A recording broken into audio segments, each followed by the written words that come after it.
It's been 3 weeks of grand Egyptian adventure for Atet and his brothers. They are with their dad on a boat trip down the Nile River to deliver some important scrolls to Pharaoh Ramses II. Since Atet is missing scribe school, his teacher told him to keep a journal about his trip. Dear Journal, I can't wait to tell you about the day we just had. See those pyramids behind me? Pretty fantastic, huh? We spent the whole day exploring them. And I'm here to tell you they're even more fantastic in person. For one thing, they aren't just big, they are enormous. Dad says that they are as tall as 50 Egyptian houses stacked on top of each other. I think that they are even taller than that. Not only that, but Dad says that the pyramids are aligned perfectly to the north, south, east, and west. Now in our modern day, we could do that easily. After all, we are very advanced here in the time of Pharaoh Ramses. But these pyramids are old, way older than my granddad's great-granddad. They were built more than 1,000 years before I was born. If that isn't old, I don't know what is. While we were looking around the pyramids, I couldn't help but wonder, why were they built? Well, Dad told me the pyramids are basically giant tombs. Remember Osiris, Lord of the Next World? We Egyptians think that when people die, they are just passing over into the other world to join Osiris. So it's important to send them off the best way we know how. First, we wrap them up to preserve their bodies, and then we bury them with all kinds of good things they would need in the next life, like food, games, clothing, or scrolls. Simple people have simple tombs, but the pharaohs want to continue to live a rich life on the other side. They like to take a lot of their treasures with them. All that gold and jewelry is pretty tempting for a thief. So the pharaohs kept making bigger and more complicated tombs to try to trick the robbers. But there's another reason for the pyramids too. Our pharaohs are god kings. We count on them to rule here on earth, to organize our cities and towns, to lead our armies, and to build our temples. But one of the most important things the pharaohs do is communicate with the gods on our behalf. The pyramids are aligned so their tips point directly up into the center of the heavens. This is to help the pharaohs reach the gods and put in a good word for us.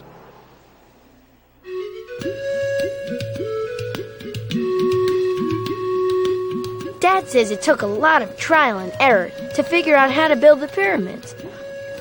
A really long time ago, pharaohs were buried in a tomb like this. It's called a mastaba, a word meaning bench.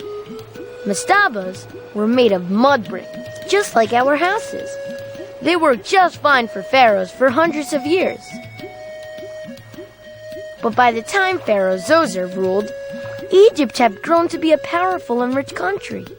People must have thought that Pharaoh needed a bigger, better tomb.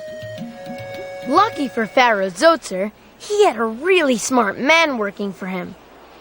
Imhotep was Zoser's top advisor. He was also the chief physician and the royal architect. Dad says Imhotep changed the world forever. He had the idea to build the pyramids with stone instead of mud brick.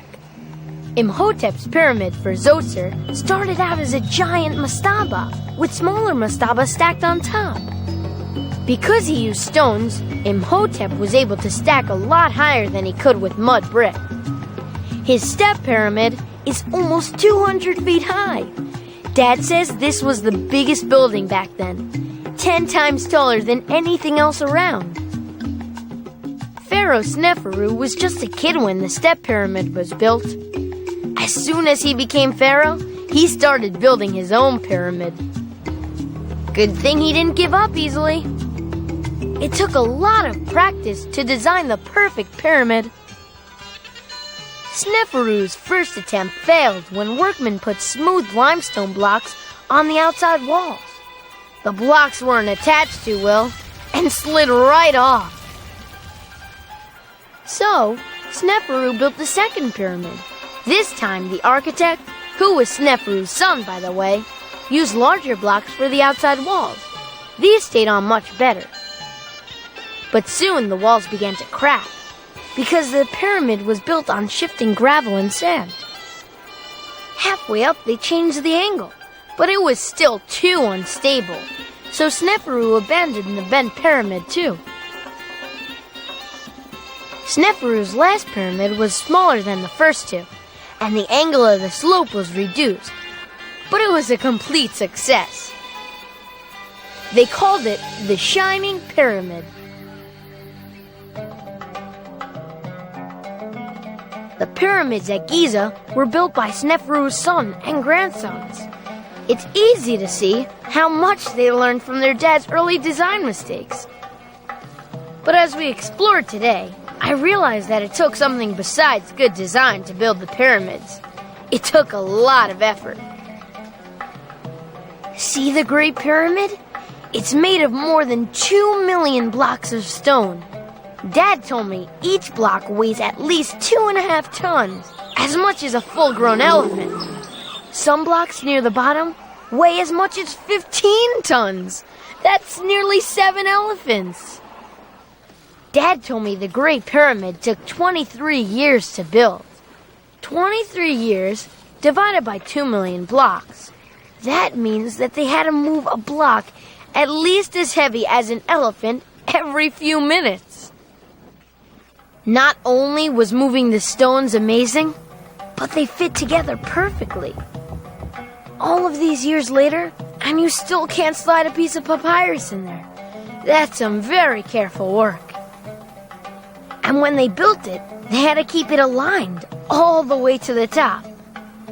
If one side was off by even an inch, the points at the top wouldn't line up. But they do line up, because the people who designed and built the pyramids were master craftsmen. So, who were the master pyramid builders? Why, we Egyptians, of course. Dad says that more than 100,000 men worked on the Great Pyramid. 20,000 peasants at a time would come, usually during the season of the flood. They were called by the pharaoh to do their civic duty for Egypt. Every family had to send someone.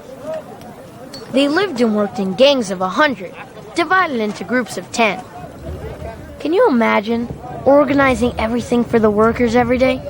Think about it. 20,000 people needed a place to sleep, food to eat, and clean clothes to wear. Dad says the job of organizing the workers for the pyramids was nearly as hard as the job of building them. The pyramids make me really proud to be an Egyptian.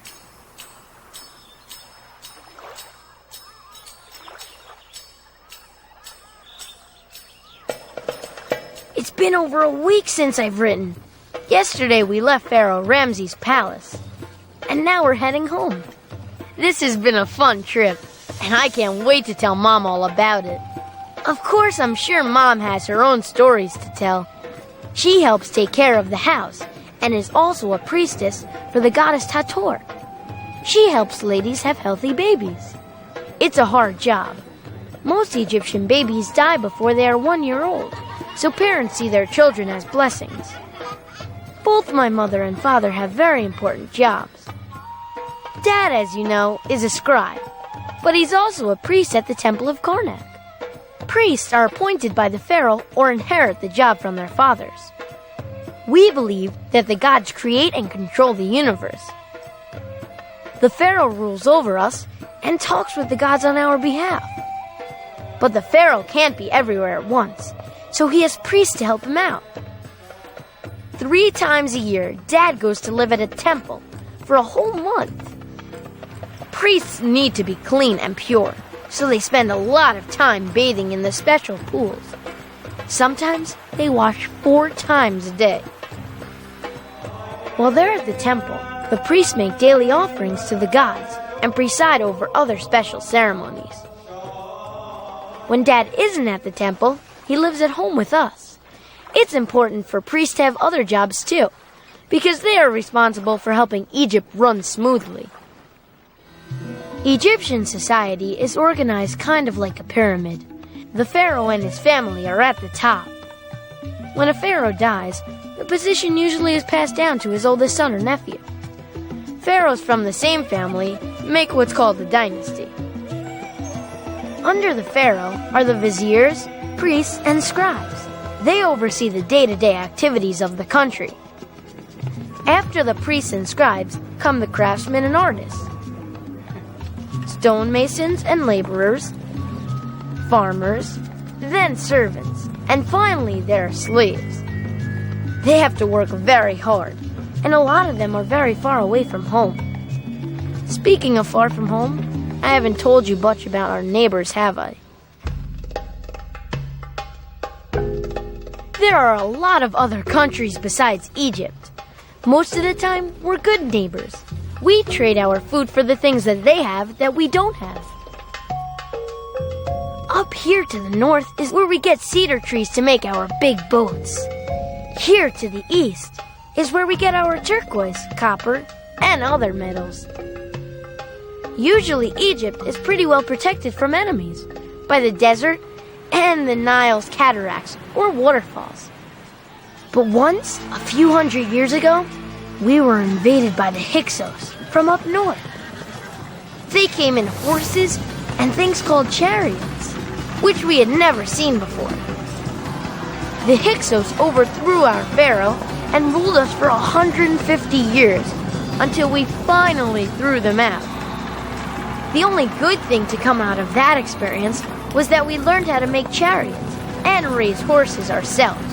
So the next time we had to fight, we were ready. Way up to the north are the Hittites. Pharaoh Ramses had a famous battle with them near the town of Kadesh. For years after that, Ramses and the Hittites battled over towns all along the coast. Finally, they agreed to stop fighting. It was the first peace treaty in human history. Ramses even married the Hittite king's daughter. South along the Nile is the land of Nubia. They have a lot of gold there. I hear they've also built pyramids of their own. In the past, our pharaohs have captured Nubians and brought them back here. Sometimes we've even hired them to be in our armies because they're excellent warriors and archers. Egypt's relationship with Nubia feels a little like my relationship with my brothers. We're very close. Sometimes we fight each other, and sometimes we get along really well. Well, that's a bit about our neighbors. What else can I tell you about our country?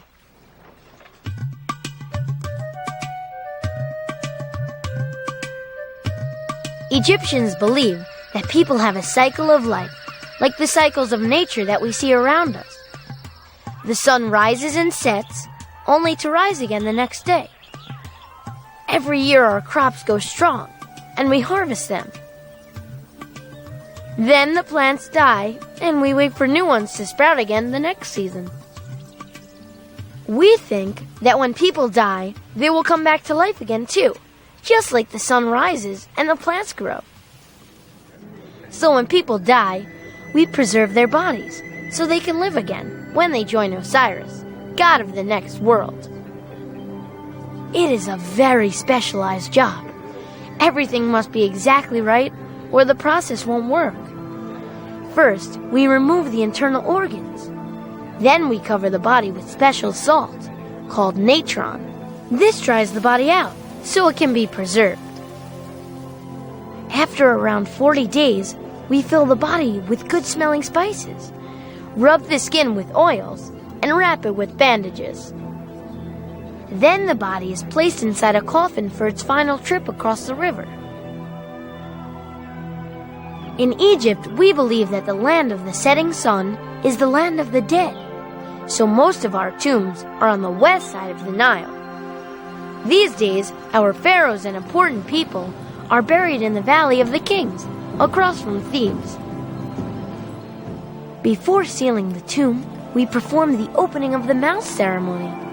This restores the powers of sight and speech to the body, so it can live forever in paradise with Osiris.